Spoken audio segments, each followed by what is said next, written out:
Top 10 season batting records. Number 10 at bats, Jimmy Rollins.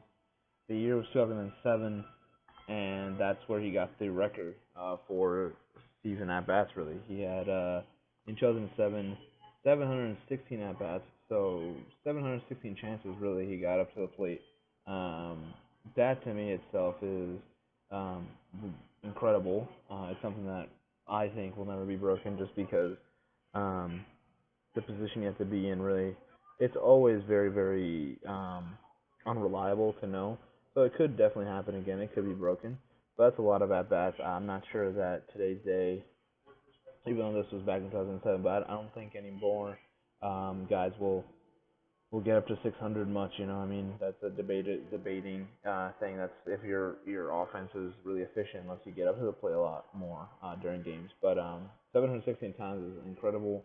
One of the many great stats that he had in becoming the 2007 NL MVP.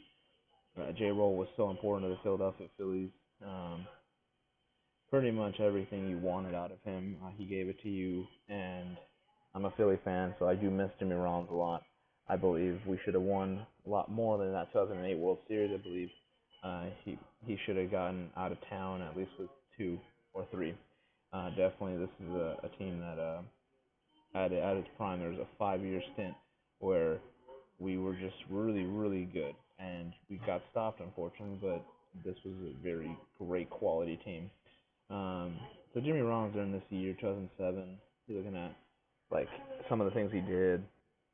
He played in all the games. He had 139 runs scored, 212 hits, 38 doubles, 20 triples, 30 home runs, 94 RBIs, 41 stolen bases, um, walked 49 times, struck out only 85 times, had a 296 average, 344 on base, a 531 slugging, 875 OPS. Overall, not much I can say, but Jimmy Rollins was a man. I'm telling you, he was awesome. He was unbelievable. Again, 227 putouts, 479 assists, 11 errors. That's it. You know, he had a 985 fielding percentage, 110 double plays. Um, it's just a great year for him that year. Obviously, they did not win the World Series until 2008. But for him, he definitely deserved to be an MVP of that year, and just great overall, being number 10. Number 9, hit by pitch, Huey Jennings. So the year is 1896. Pretty much the president at the time is William McKinley. You had film and TV, really, first movie in the Netherlands in that year. You had the first movie theater in the U.S. opening in that year. Um, Sports, you had obviously tennis, which is a very old type sport. They Wimbledon, you know. Um, all I know is that was a long time ago of a year. And he got hit by the pitch 51 times.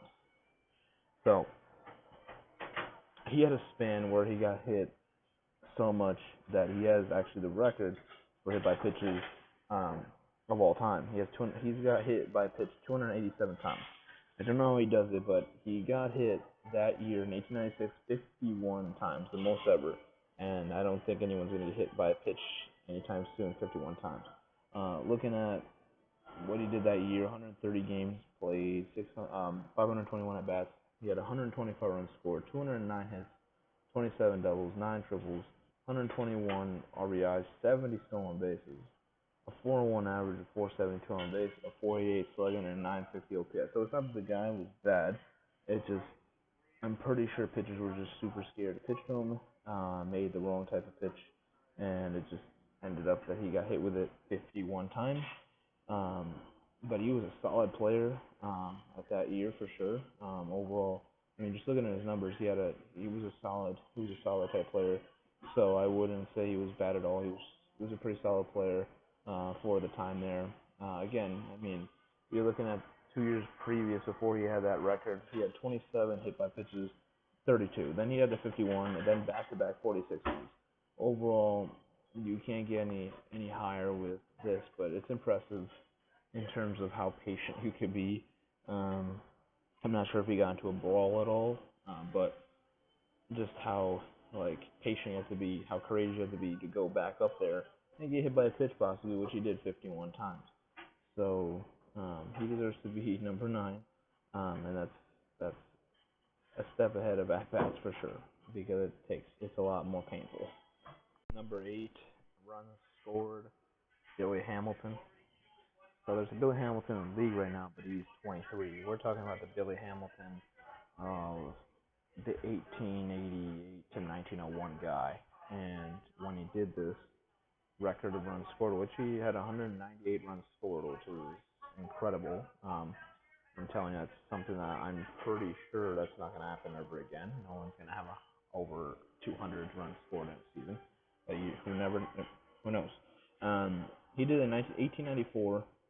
Another guy that did it in the 1800s. He had a solid career of 14 years, and you're just looking at 914 stolen bases in 14 years. He was a quick dude. A lot of hits, got over 2,000. Great batting average. Overall, just great numbers from him. I just wish he could play a little more because I think he would have been a Hall of Famer.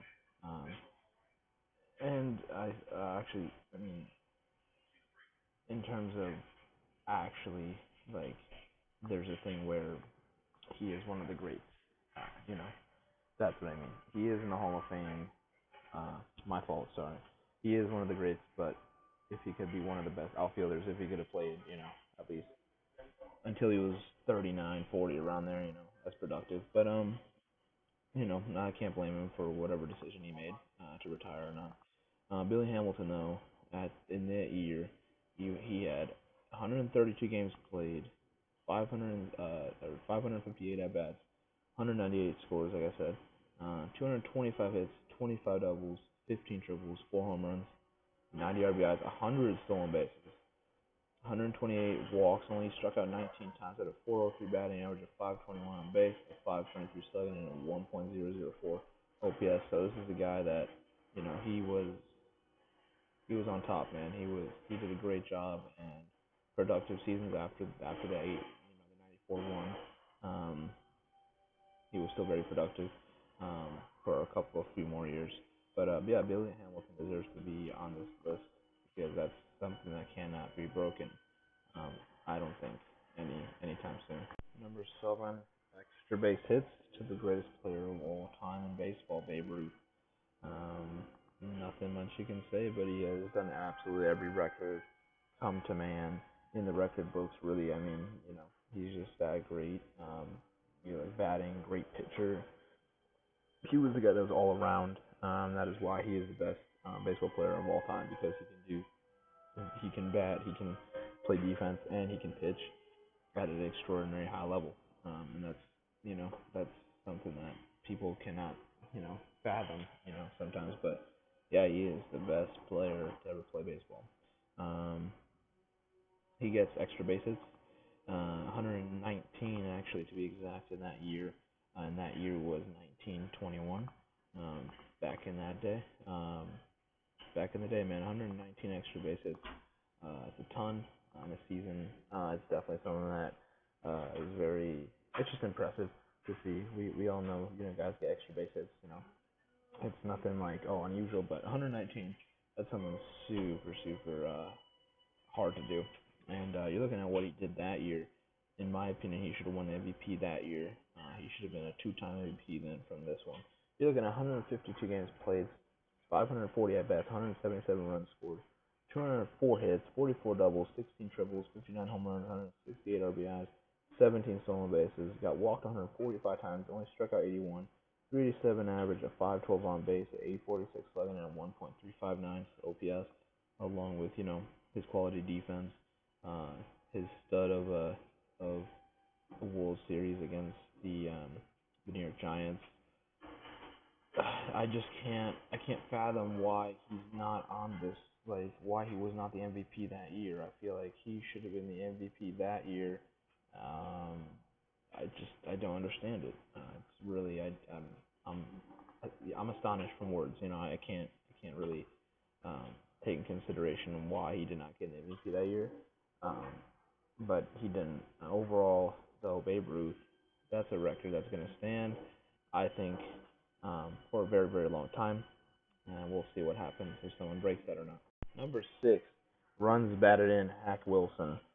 The year is 1930 when he actually broke that record of runs batted in, 191 for the year. That's something that's not going to be broken. That's something that I don't see anyone getting 191 running RBIs in a season, especially when people have some health issues or they take a day off, stuff like that. Athletes are definitely no. Baseball players are definitely not going to get 191 in a season. That's way too much. You practically have to have a lot of people on base for that, and you have to have a lot of success hitting, and that's what he did. This is another guy. I was like, why didn't he win the MVP of this year? I don't understand it. I totally do not understand how this MVP worked back then because he should have won the MVP. He definitely would have won the MVP if he was playing right now with his numbers. You're looking at 155 games played that year, 585 at bats, 146 runs scored, 208 hits, 35 doubles, 6 triples, 56 home runs, 191 RBIs, 105 walks, 84 strikeouts, 356 batting average, 454 on base, 723 slugging, and a 1.177 OPS. That is way too high of numbers to not put him in the MVP ballot. He was not even on the ballot. That's the thing that makes me even a little irritated. How did he not get on the ballot?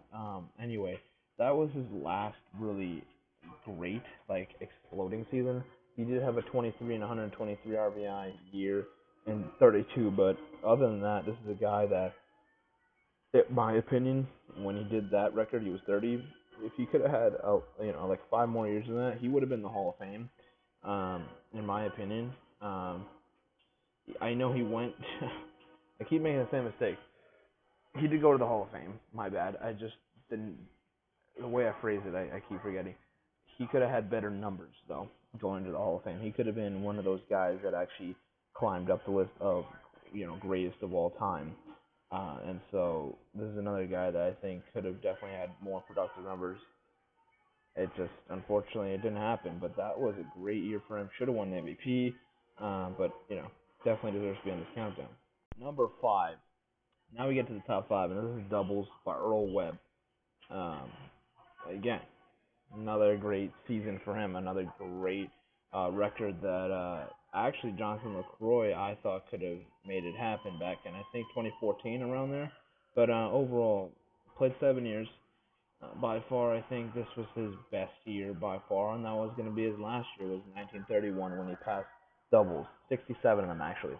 You're looking at 151 games played. He had 589 at bats, 96 runs scored, 196 hits, 67 doubles, 3 triples, 14 home runs, and 103 RBIs, with 2 stolen bags, 70 walks, 51 strikeouts, a 333 on batting average, 404 on base, a 528 slugging, and a 932 OPS.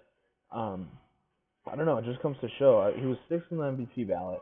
It just comes to show that was literally his best year of his career at 33. It just I don't know. It's very unfortunate, very unfortunate that was his last year. Again, this one, honestly, with my words, I'm being serious. Did not go to the Hall of Fame. I believed if he had this type of seasons like more and lasted longer, yeah, he would have been a Hall of Famer for sure. Earl Webb, though, 67 double, he's going to be there, stuck there in history until someone breaks it. I think someone can break it, but it's going to be really hard to do that. But we'll see. I'll tell you, he deserves to be on this list, though, for sure. Doubles is something hard, and he accomplished a lot with that. 4 triples. Chief Wilson, a guy that, yes, he did not make the Hall of Fame. Played from 1908 to 1916, only 9 years in the league, from 24 to 32, unfortunately. Pretty much two of his top years in 1911 and 1912. 1912 was the one where he broke. That's right, the triples record that will last, I think, all time. No one will ever have 36 triples in a season. That's crazy talk. 36 triples in a season is it's equivalent to like over 100, over 100 and some odd stolen bases. That's not going to happen. I believe in history. I don't think there's guys out there that will steal that many bases, and there's not guys that can make it to third base 36 times in a season. It's just super hard nowadays with the cannon of arms and the talent and the pitching. It's super hard to even get a double sometimes. So 36 triple. That is something. And you're looking at 52 games played that year, 583 at bats, 80 runs scored, 175 hits, 19 doubles, 36 triples, 11 home runs, 94 RBIs, 16 stolen bases, walk 35, 67 strikeouts, a 300 average, 342 on base, a 513 slugging, and an 855 OPS. So, and that's the reason why he got eighth on the MVP ballot that year. He definitely proved to a lot of people how good of a player he came. He just did not fit the bill, and he did not unfortunately become that great player that I saw in that year in 1911. It just didn't fold for him, which is very very unfortunate. But he deserves to be on this list regardless. Number 3, batting average, Hugh Duffy.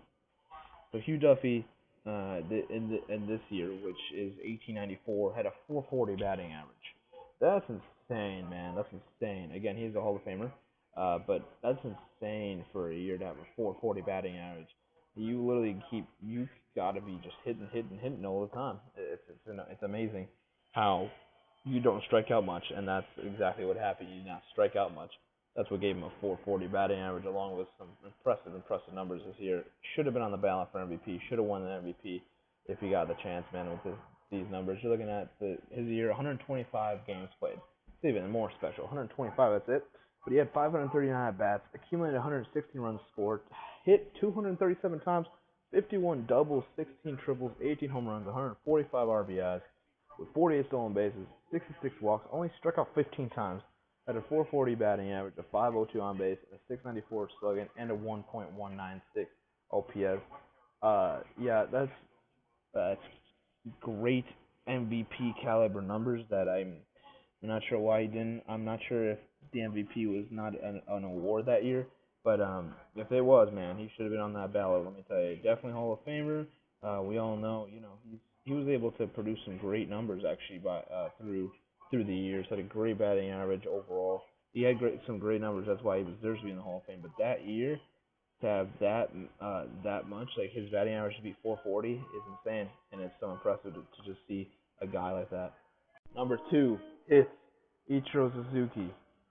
What do you think of the Mariners? What do you think of the Mariners when you think of the whole organization? Is Ichiro? It's Ken Griffey Jr. It's Jay Buhner. It's Edgar Martinez. It's at times in the beginning Randy Johnson.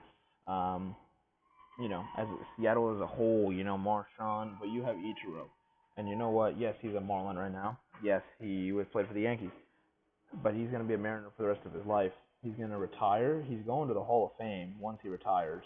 I think he can play. It doesn't matter where. I believe he can stay in the game till 50. He said it himself in an interview.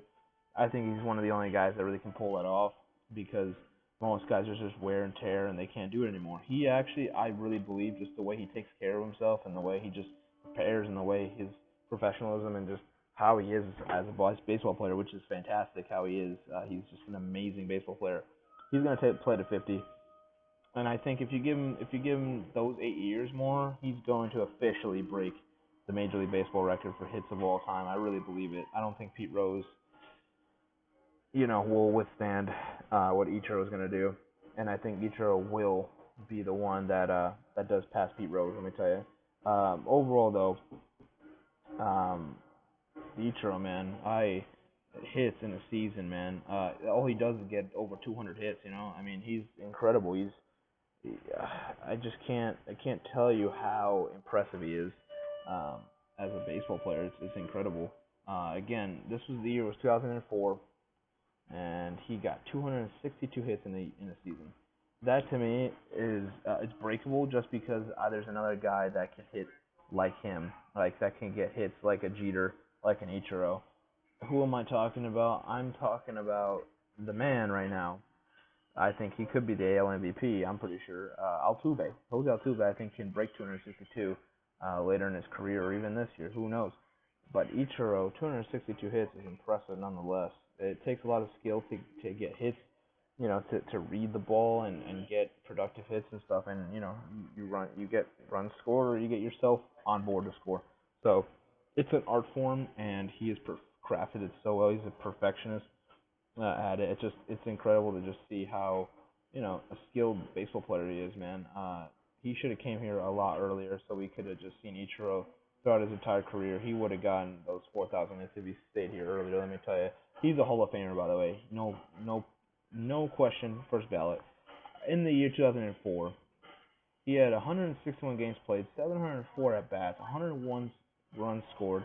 We all know. I already told you 262 hits, 24 doubles, 5 triples, 8 home runs, and 60 RBIs, 36 stolen bases, 49 walks, struck out 63 times, had a 372 batting average, a 414 on base, and a 455 slugging with an 869 OPS, and he got 7th on the MVP ballot vote. No, that doesn't stick by with me. He should have been 2-time MVP right there.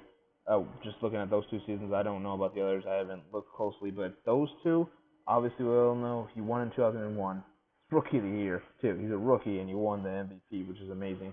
But 2004, that should have been his second MVP, unless you go through the other numbers and see did he belong in the other things as well. But this is 2004. Ichiro should have been that MVP that year as well. But man, the only thing I've always wanted from Ichiro, I want him to get to the Hall of Fame. I want him to pass Pete Rose, like official in baseball, like MLB wise. He did technically, but I want to see it in Major League so he can just tell Pete Rose, you know what, I understand your concern and stuff about me technically not beating you, but now I technically I beat you now. I want to see that, and I want to see him win a ring. If anything, if he can win a ring, I know the Marlins are not going to get a ring, but if he can get a ring before he goes, man, I would be happy. I would be so happy for him. I'm a big Ichiro fan. I love Ichiro, and he deserves everything he's gonna get, man. He's gonna be a Hall of Famer. But number 2 hits, man, deserves it so much. Number 1, stolen bases. Hugh Nickel. So Hugh Nickel was not a great baseball player by any means. He didn't make it to the Hall of Fame. He didn't have great numbers throughout that year. I mean, his batting average was 215 when he had that record of stolen bases. But this is gonna be a record that's gonna stand forever. And to know that not even Ricky Henderson did this, but he did this back in 1887. I understand it was a different time. I'm pretty sure the pitching was not as great as different eras and stuff, and people were just not paying attention and they were just new to the sport. But I don't care, regardless whatever era you're in. If you get these type of numbers, this is something that you need to be proud of and something that people need to really acknowledge. And people need to acknowledge that record, and people need to really respect that record because not everyone will do that. How many stolen bases did he have in the season? 138. That to me, I don't care what era. I understand if people would get mad because of the era type stuff. I understand. I've gotten into discussions about that. I don't care. You still need respect from what you did from whatever time you're at. That's just plain and simple. That year he did have 125 games played, 475 at bats, 122 runs scored, 102 hits, 18 doubles, 2 triples, 1 home run, 34 RBIs, 138 stolen bases, like I said, 86 walks, 47 strikeouts, a 215 batting average, 341 on base, a 267 slug, and a 608 OPS. Not the greatest slugger, like I said, not a Hall of Famer, but that's a record that's going to withstand of all time, and no one's going to break that. And yeah, that is number 1 because stolen bases, regardless, it's hard to get by, and 138 of them in a season.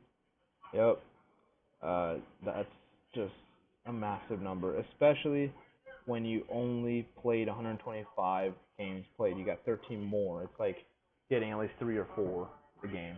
It's mind blowing. Congrats, Hugh Nickel. You are number 1.